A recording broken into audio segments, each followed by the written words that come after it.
So hi there everybody. So good day today. Panasonic GH5 firmware update 2.3. There is also a firmware update for the GH5s and the G9. So of course there is a little bit of history with Panasonic GH5 and firmware updates. Well, the thing about firmware updates is, I mean, mostly people are very positive about them, and I am also very positive about them. But when it comes to the GH5, I know that Panasonic has done things a little bit differently. Even when they announced the camera, they were telling us that there will come firmware updates in the upcoming months, even 6 months later. And I'm a little bit torn about what I actually think about that. And that's because if you really think about it, they're letting us have a camera that's not finished, and they market it as everything is going to be work okay and everything is going to be perfect. And to their defense, they have actually kept the word on the features that they said they would give us, like after 6 months with the 400 megabytes or megabit frame rates and stuff like that. So all credit to them, they have held up their part of the bargain. But I'm a little bit, I don't know what I really think about when they like announce a camera and then 6 months later they have like this schedule where they're supposed to give us new features on the camera. I'm more like it like Fuji does it, that they put out the camera, they tell you what it does, and then without saying anything they just give you new features. And that's a really, I would say that that's a better way of doing it, at least if you think about your audience. But I know that Panasonic probably has sold a lot of cameras with people knowing that they're gonna give us all these features like the 400 megabit per second codec and stuff like that. So I mean, I understand why Panasonic I understand why Panasonic actually does it, but I'm not a real fan of it, because I really would like a camera to be more or less finished when you buy it. But on the other hand, I really like it how Fuji does it, that they just from nowhere they tell you, oh well, now your camera does all of this. So that's my thoughts about it. So another thing that I've been thinking about is how Panasonic have been managing expectations, and that's because quite early in the process of the Panasonic GH5 coming out, and like after that, there were executives that were telling us that, well, the Panasonic GH5 autofocus is gonna be on par or even better than the competition meaning Canon and Sony, of course. And those expectations weren't met at all, I would say. And let's see how this version 2.3 is doing, if it's doing better. All credit to Panasonic, they haven't actually told us how good the autofocus is going to be on the version 2.3 of the firmware. So right now I'm recording in autofocus.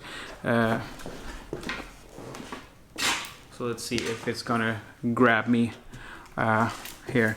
So, but managing expectations isn't a very easy job, and after working for Apple for almost 5 years, I know that they work hard on having their customers expecting the right things. They use the tactic of under promise, over delivering. When it comes to Panasonic, on the other hand, with the Panasonic GH5 and the autofocus, they probably went the other way. I seem to be in focus right now, and that seems really good and cool, so I hope that works. But that is probably a lesson that Panasonic has to take, that don't overpromise anything, because even if your product camera is going to be like a 10 out of 10, if you promise an 11, the customer is not going to be happy about it, because you've actually promised something that you couldn't deliver.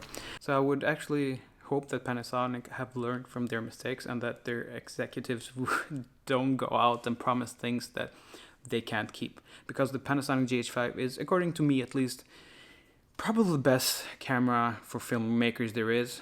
I know that there are a lot of people loving the Sony a7 III, and it's a hell of a camera.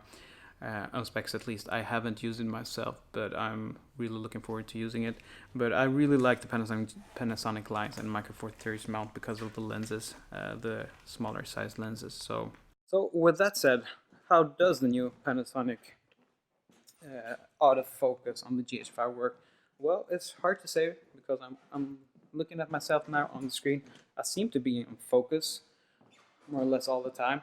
And I did like a very fast test before I started recording this, but I think we have to do some real world tests, like if I was a vlogger, how would I use the autofocus? So I'm gonna do some tests here and see. Another feature in the version 2.3 firmware update is that they also fixed some part of the IBIS when you use super wide angle lenses. And right now I'm shooting on the 8-18, one of my favorite lenses.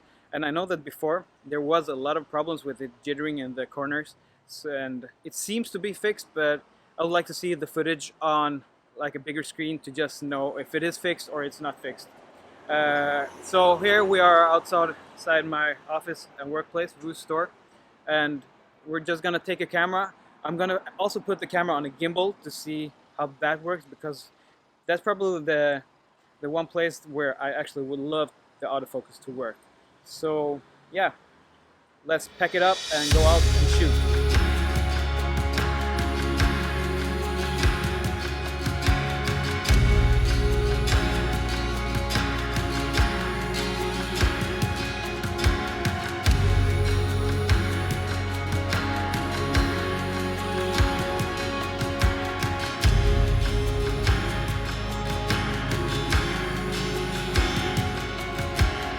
So far so good. The AF seems to be working quite okay, at least what I can see on the small screen. I just changed the AF from one single area point to actually shooting on the face detect.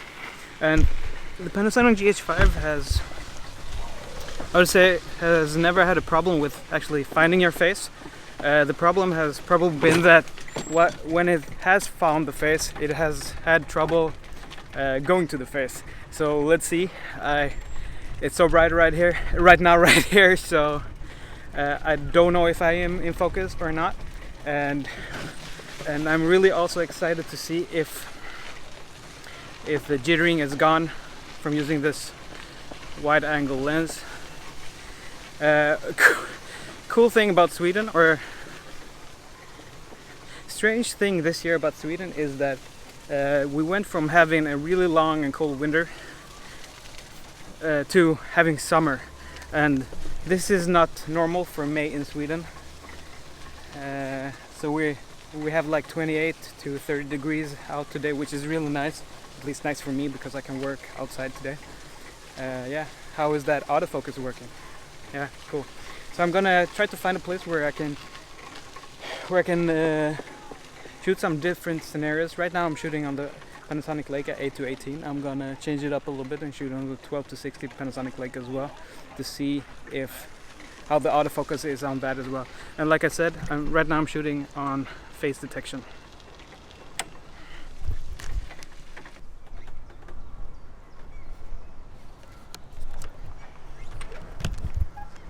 So let's see if the autofocus is actually working. I had a look inside the camera just to see how it's going. Right now it actually seems quite okay, but I won't take my word for granted until I've actually seen the footage on the big screen, because I feel that I've been let down by the Panasonic GH5 autofocus a couple of times, that I don't actually trust it, or at least before. So I'm really looking forward to shoot a little bit more with it, change up the lenses, and see how it looks like.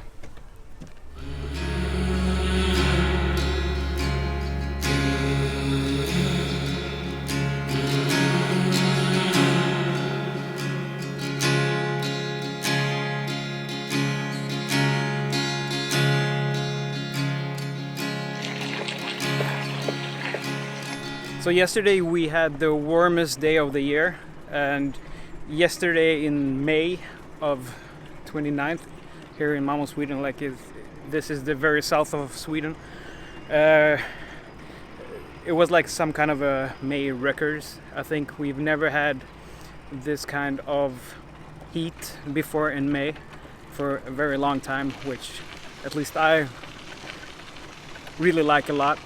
And today seems to be very similar, so it's a perfect day to go out and shoot some autofocus testing for the Panasonic GH5. So right now I'm very close to the beach, so let's see if the autofocus can go from me to the rest of the scenery.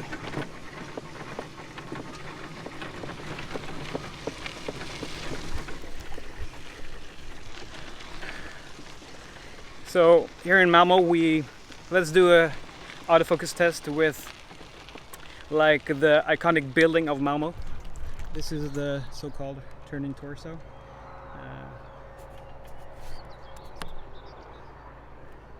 It's drawn or architected by a very famous architect called Santiago Calatrava. And when people often think about Malmö, they think about our soccer team and the building there. We used to have like a big crane here. Right now I'm back to face and eye detection just to see if it can find me. I don't know if it does matter if I have my glasses on or off, but I'm gonna have my glasses on. A la Casey Neistat, of course. It's looking. Let's see if the autofocus is back at me again. I'm gonna try to find a place where I can put my camera on a gimbal, so I can take some gimbal shots, because that's probably the place where autofocus really comes in handy, even for really hardcore filmmakers who say that, yeah, autofocus isn't for me. When it comes to having a gimbal or using a gimbal, autofocus can be crucial. And of course if you have like a really big cinema camera and you're using that, you're probably gonna have some other kind of autofocus or focusing system. But having great autofocus on a camera that you use for vlogging, or like I'm doing right now, and on a gimbal is, I would say, crucial. Yeah, so let's see if we can use the GH5 on the MOZA AIRCROSS. And people ask me, why is that your favorite gimbal? Because there are a lot of gimbals, and there are two things about the MOZA AIRCROSS that I really like. One is the size. It's, at least as far as I know, is the lightest gimbal of them all. The Crane Plus is a little bit heavier, but still every gram counts. And you do get a quick release plate with the MOZA AIRCROSS, and I feel that it's just a little bit more fluid. But I probably, if I used them in a blind test, I probably couldn't see the difference in how fluid they are. But when it comes to the weight, every gram counts, because I don't want to have a gimbal larger than necessary. So now we're at something called Bor01 here in Malmö. I'm just going to show you. So we have like this small harbor. So right now I'm using the camera on a gimbal. I am at 1 autofocus meter, and I'm gonna see how it is doing, because the other firmwares that have worked so and so have mostly been in this area where the camera has been locked on, like I've done it before, and it has been quite okay. And then when you actually put the camera on the gimbal, it's been a different story. I found that those have probably been the toughest scenarios for the autofocus. But let's see how autofocus is doing right now.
Well, it seems like when you go from one place to another that it seems quite okay. As I said before, I can't actually see what I'm recording right now, but yeah, I really hope that it works better than it did before. My initial thoughts of what I've seen on the EVF and the small screen of the footage is that it seems to be better, but sometimes it's really hard to see if anything is in focus or not. But it's gonna be nice to see what it looks like. Every small improvement in the autofocus area is of course welcome. Will it compete with Canon and Sony autofocus? I'm not sure, but let's see. One thing I do know is that dual IS with the Panasonic GH5 and the 12-60 is incredible. I was at the far end at 60mm, which is 120mm in full frame equivalent terms, and it looked, I mean, it was almost like having a tripod, and that's crazy. But still, we're not talking about that. We're here to test the autofocus and how that looks like. So yeah, let's go from the face to my shoes, and to the face again, and why not to the cameraman.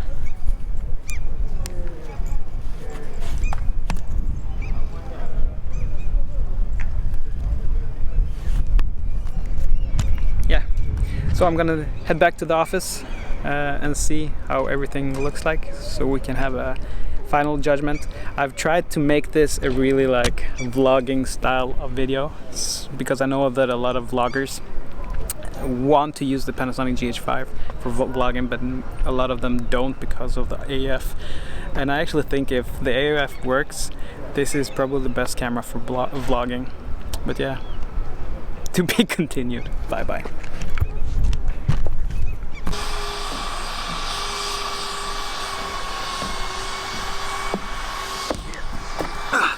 So one of the scenarios where you actually want your autofocus to work properly is when you just lay down your camera and you then just appear in front of it, and it's supposed to work directly on your face.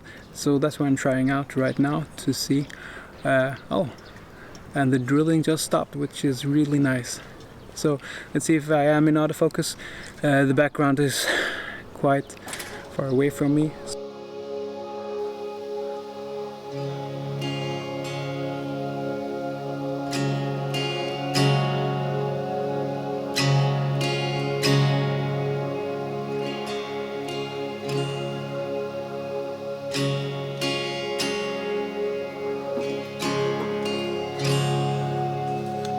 So hi there again, and I've just reviewed the footage on my 27-inch iMac, and